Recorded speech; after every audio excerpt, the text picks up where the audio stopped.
श्री वल्लभाधीश की जय। श्री गुसाई जी परम दयाल की जय। श्याम सुंदर श्री यमुने महाराणी की जय। श्री हरिराय महाप्रभु की जय। આપણે ષોડશ ગ્રંથ વિશે રસપાન કરીએ છીએ, તેમાં પંચપદ્યાની ચાલે છે, એમાં પાંચમો છેલ્લો શ્લોક છે. અનન્ય મનસો મર્ત્યા ઉત્તમઃ શ્રવણાદિષુ દેશ કાલ દ્રવ્ય કર્તુ મંત્ર કર્મ પ્રકારતઃ. દેશ કાળ દ્રવ્ય કર્તા મંત્ર અને કર્મના પ્રકારથી અનન્ય મનવાળા માણસ શ્રવણાદિમાં ઉત્તમ છે એ વિશે બતાવ્યું છે. મર્ત્યા એ વિશેષણ મરણ ધર્મવાળા માણસના અર્થમાં વપરાય છે. મરણ કાળને આધીન છે, જો કે સત્યલોક સુધી તમામ કાળને આધીન છે, પણ ભૂલોકમાં આ લોકમાં રહેનારને જેમ થોડી થોડી મુદતમાં જન્મ મરણ થાય છે, તેમ ઉપરના લોકનું દેવલોકનું થતું નથી. જેથી સ્વર્ગાદિકમાં રહેનાર આ લોકમાં અમર કહેવાય છે, પણ વાસ્તવિક રીતે સત્યલોક સુધીમાં રહેનાર પણ અમર નથી. અક્ષર પ્રાપ્તિ પૂર્ણ પુરુષોત્તમના રહેવાના ધામમાં થવાથી જ અમર થવાય છે. માટે 14 લોક કાળને આધીન છે. અક્ષર પ્રાપ્તિ થયા બાદ કાળનું અધીનપણું મટી જાય છે, પરંતુ અક્ષરાતીત પુરુષોત્તમની પ્રાપ્તિથી જે અગણિતાનંદની પ્રાપ્તિ થાય છે, તેવો લાભ અક્ષર પ્રાપ્તિથી મળતો નથી, એટલે ગણિતાનંદનો લાભ મળે છે. આ પાંચમા શ્લોકમાં શ્રોતાનો વર્ણવેલો અધિકાર કાળની સત્તા નીચે રહેલા માણસોનો છે. મતલબ કે તેઓ અનન્ય ભાવવાળા છતાં દેશકાલાદી સાધન બળથી અનન્ય થવાથી મર્યાદામાં તેમની સ્થિતિ છે. પહેલા શ્લોકમાં બતાવેલા મુખ્ય શ્રોતાની સ્થિતિ એથી પણ વધારે ઉત્તમ છે. તેઓ પ્રભુ કૃપાથી અનન્ય ભાવવાળા થવાથી તેમના પર કાળની સત્તા નથી, પણ ફક્ત પુરુષોત્તમની જ સત્તા છે. માટે પહેલા શ્લોકમાં બતાવેલ પુષ્ટિ શ્રોતાના લક્ષણ છે. બીજા શ્લોકમાં બતાવેલ મધ્યમ શ્રોતા અને ત્રીજા ચોથા શ્લોકમાં બતાવેલા હીન શ્રોતાઓ પણ મર્યાદામાં સ્થિતિવાળા છે, કેમ કે તેઓની અર્થમાં નિષ્ઠા અને અન્ય આસક્તિ છે. હીન અધિકારી અન્યાસક્ત છતાં તેમને પ્રભુ સિવાય બીજા દેવદેવીનો આશ્રય હોતો નથી, અન્યાશ્રય દોષથી રહિત હોય છે. આ ગ્રંથથી સમજવાનું છે કે શ્રોતા તરીકેની મર્યાદાહીન અધિકારીમાં ગણતરી થવા માટે અન્યાશ્રયથી રહિત તો થવું જ જોઈએ. જ્યાં મર્યાદામાં હીન અધિકારી તરીકે પણ શ્રોતા તરીકે ગણાઈ શકવા જેટલું અન્યાશ્રય રહિત પણ ન હોય, ત્યાં ઉત્તમ પુષ્ટિપણું પ્રાપ્ત થવાની બાબત તો કેટલી દૂર છે. તે વાતનાના લક્ષ્યમાં સહજ ઉતરે તેવું છે. અન્યાશ્રય એટલે લૌકિકમાં એક સ્ત્રીને પોતાના પતિની સેવામાં અથવા આજ્ઞા પાળવામાં જેટલી ન્યૂનતા થાય તે સર્વેને અન્યાશ્રય જાણવું. તેવી જ રીતે પંચપદ્યાનીમાં એમ પણ સમજાવવામાં આવી છે કે સર્વ ઠેકાણેથી આવરણનો નાશ થાય છે અને બહાર જ્ઞાન દ્રષ્ટિ હોય ત્યારે તો દેશાદિકનો પ્રકાર અંતઃકરણમાં સ્ફુરે, ત્યારે એ પ્રકાર વડે અંતઃકરણમાં ભગવત ધર્મની સ્ફૂર્તિ થાય છે. એમાં કેવળ ભાવનાથી જ ભગવત બુદ્ધિ થાય છે.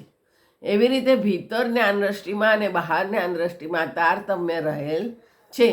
ત્યાં શંકા થાય કે ભીતર જ્ઞાન દ્રષ્ટિ હોય ત્યારે ભગવાનપણાથી સર્વની સ્ફૂર્તિ થાય અને બહાર જ્ઞાન દ્રષ્ટિ હોય ત્યારે ભગવાનપણાથી સર્વની સ્ફૂર્તિ ન થાય.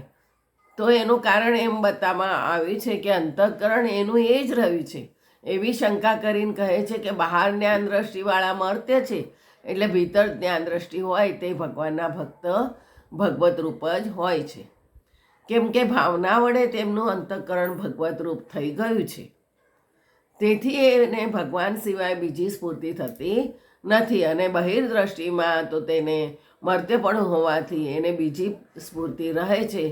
તેથી એના અંતઃકરણમાં દેશકાલ વગેરેમાં શાસ્ત્રથી આવેલી ભગવત બુદ્ધિ થાય છે.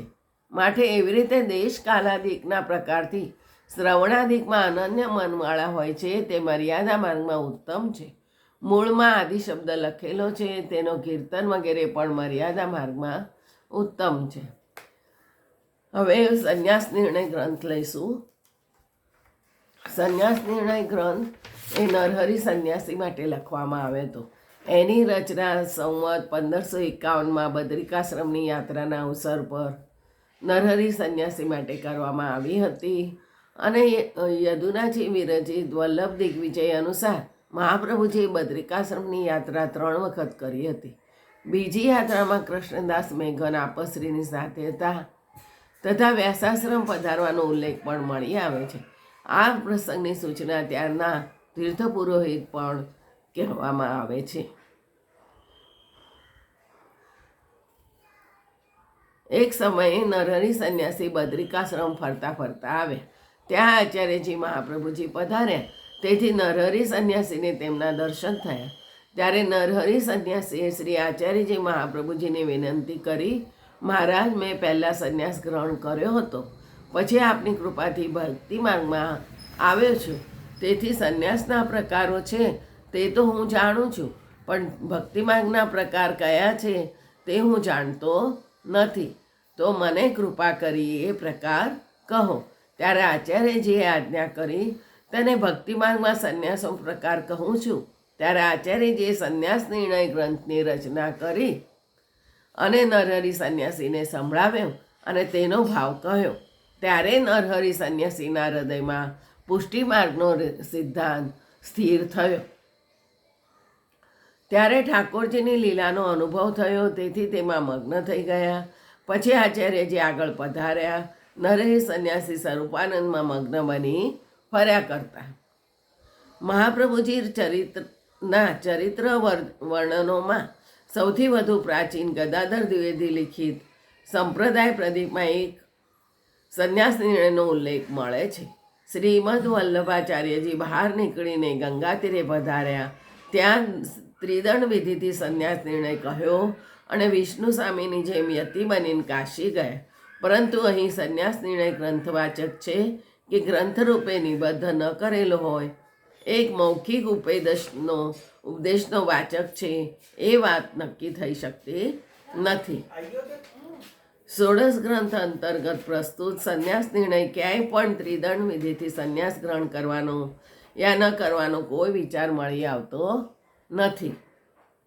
ગુસાઈજીના છઠ્ઠા પુત્ર યદુનાથજી વિરચિત વલ્લભ દિગ્વિજયમાં કાશીમાં આસુરો મિલ્યા કરી પહેલાં દામોદરદાસથી માંડીને બીજા પણ વૈષ્ણવો દ્વારા સંન્યાસની વિનંતી કરવામાં આવી. ત્યારે તેમના માટે સંન્યાસની અનાવશ્યકતા દેખાડવા માટે એક મૌખિક ઉપદેશનું વર્ણન મળે છે. આ સંન્યાસ નિર્ણયમાં ઉપદેશના સારને પણ અહીં સંકલિત કરવામાં આવ્યો છે, જેનો ધ્યાનપૂર્વક અભ્યાસ કરવાથી સ્પષ્ટ થઈ જાય છે. પ્રસ્તુત 16 ગ્રંથાર્ગત સંન્યાસ નિર્ણય તથા પહેલા સંન્યાસ નિર્ણયમાં ઉપદેશ કરવામાં આવેલા વિષયો ભિન્ન ભિન્ન છે. બીજું આવતીકાલે જોઈશું. આજે કોટ્યેક પ્રભુનો પ્રાગટ્ય ઉત્સવ છે. અનેક અનેક મંગલ બધાઈ. સર્વે વૈષ્ણવોને ખૂબ ખૂબ મંગલ બધાઈ બધાઈ બધાઈ. તેમજ શ્રી ગુસાઈજીના પ્રથમ લાલ ગિરધરજી અને પંચમ પુત્ર શ્રી રઘુનાથજીનો પ્રાગટ્ય ઉત્સવ આજે છે. સર્વે વૈષ્ણવને ખૂબ ખૂબ મંગલ બધાઈ. જય જય શ્રી ગોખલેશ. બીજો આવતીકાલે સંન્યાસ નિર્ણયનું આગળ લઈશું.